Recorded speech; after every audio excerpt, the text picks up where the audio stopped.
There's nothing quite like a horror game that can scratch the itch of constantly being on the edge of your seat, never knowing what's on the other side of the door. Horror games are one of my favorite genres in the medium, and I have so many fond memories of scrambling through arenas in Resident Evil 2, or tiptoeing through a monster-infested USG Ishimura, and we're experiencing somewhat of a renaissance of that glorious era of horror games. We'll register them in the flight lounge. Hello? Where is everybody? Half the shit must have heard that landing. Be proud, Chad. You got us here in one piece. Johnson might disagree, but you're off and by the first round. I wouldn't mind something to steady my nerves. In addition to the remakes of the aforementioned releases, Konami's Silent Hill 2 was also brought forth in a new light thanks to the excellent efforts made by Bloober Team. Despite my initial reservations about the developer's interpretation of Silent Hill 2, Bloober Team pleasantly surprised me with the sheer quality of the product, but I'm more excited for what's in store for the developer.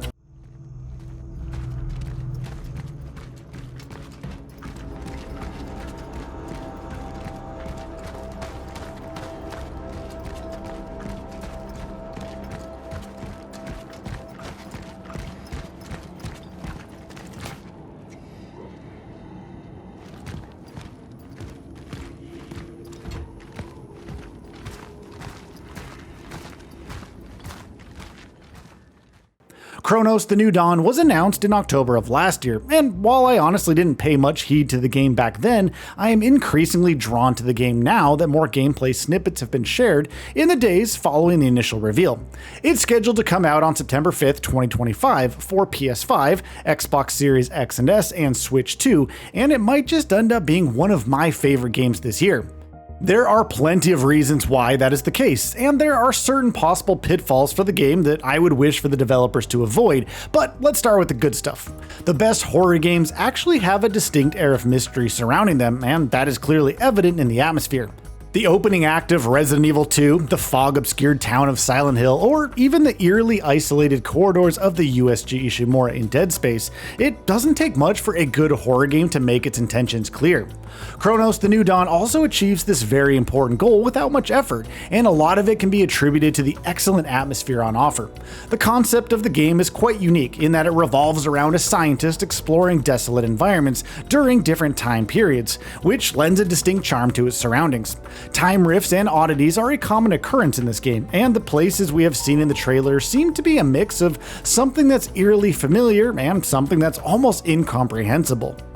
While Cronos: The New Dawn has nailed the ominous aesthetic and got its unique look through its ingenious time travel concepts, I am not entirely sold on the protagonist. As can be seen from the trailer so far, the traveler always dons a spacesuit, and nothing of value has been said about him, his motivations, his biggest fears, really the whole 9 yards. As such, I do fear that Cronos: The New Dawn could end up suffering from a narrative that looks promising on the surface, but is actually shallow due to a lack of depth in the characters that comprise this story. You see, the change was a massive anomaly that left the world in shambles, and the only way to reverse that damage is by visiting the past and retrieving key figures, which is of course easier said than done. Deadly creatures, or orphans, lurk in the darkest corners of these places, and this is the end of the world as we really know it for our characters. But all of that doesn't mean anything if the characters that are central to the plot have nothing interesting going on about them, and I hope that my concerns end up being unfounded. What has amazed me about the game has to be the gameplay, which is undoubtedly the star of the show. While it does draw a lot of its foundations from popular contemporaries of the genre, it doesn't shy away from adding its own touches to carve out an identity for itself. Chief among those touches has to be how the encounters with the aforementioned orphans play out. Unlike, say, traditional zombies that we see in most contemporaries, the orphans are actually transforming enemies that can move and morph in unprecedented ways that make them a really huge threat while exploring. These enemies can also feed on the remains of their fallen comrades and transform themselves into larger and stronger variants, in turn making them a lot more difficult to take down. As such, the best course of action for defeating them is to burn their bodies through the use of a flamethrower attached to your back, making it a two-course action. Between this and the fact that resources are limited, each encounter feels like a scrappy fight, where you end up desperately dancing around the arena, picking off enemies, hoping to not get lured into impromptu fights with stronger enemies. The best horror games really know how to ease a player in with an environment, slowly build up tension, and peak that with enemy encounters and do it all over again. Mastering that rhythm and occasionally changing to catch players off guard is something that dictates the quality of the experience, and Bloober Team seems to have understood the assignment really well here. I've gone through the many previews and gameplay snippets multiple times at this point, and the team has done a great job of crafting levels that expertly play on the dread of the unknown. Hopefully, Cronos, the New Dawn, will be able to take that impressive showing and maintain that throughout the entire experience. I also really like the game design that's going on over here.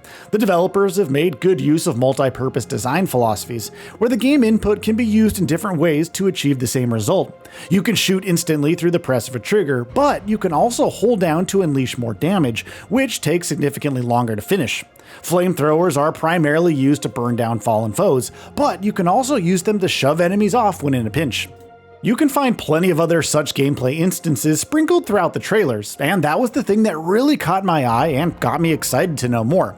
The modular design also extends to the weapon arsenal, where we get to see a singular pistol at the start, but as you move deeper and deeper into the narrative, you will start to find new weapon attachments that can be bolted onto your weapons to transform them from one kind of weapon to another.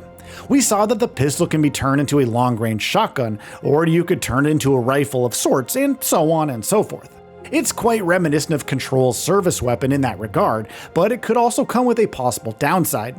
So, do you remember how important inventory management used to be in a game like, say, Resident Evil 2? I would spend minutes upon end trying to optimize the limited storage I had, often trading lesser used weapons in favor of healing supplies, or vice versa, of course, depending on whatever was waiting on the other side of the checkpoint. It was an important design decision that made you feel powerless in the face of peril, but Cronos the New Dawn might end up skipping that part of the experience, which might not really jive with longtime survival horror fans. Conversely, Bloober Team seems to have settled for a less traditional style of player progression, where you will be collecting these weapon upgrades along the way to make your players stronger. You can lean into certain upgrades to better suit your playstyle, which also achieves the same player flexibility but in a different way. It's less conventional, sure, but it should work if the level designs are structured to take leverage of such a player progression system. However, other things here are looking quite promising, which makes me feel like Cronos the New Dawn would end up being one of the best in its class. For instance, the developers have confirmed that the narrative is going to have choices that will impact the ending, which could work really nicely given the time travel concept of this game. It's also been a really long while since we have seen a truly memorable survival horror experience that isn't just a rehash of a beloved classic. And if the team is able to avoid the pitfalls that I've mentioned here, it's very likely that Cronos the New Dawn might just end up becoming one of the biggest surprise hits of the year. So I'm keeping my fingers crossed until then. So, what are your thoughts on this? Go ahead and share them in the comments below. And if you like this video, please subscribe to the channel and enable all notifications by clicking the bell icon to get new video updates. We upload every day and would really appreciate your support. Thanks for watching.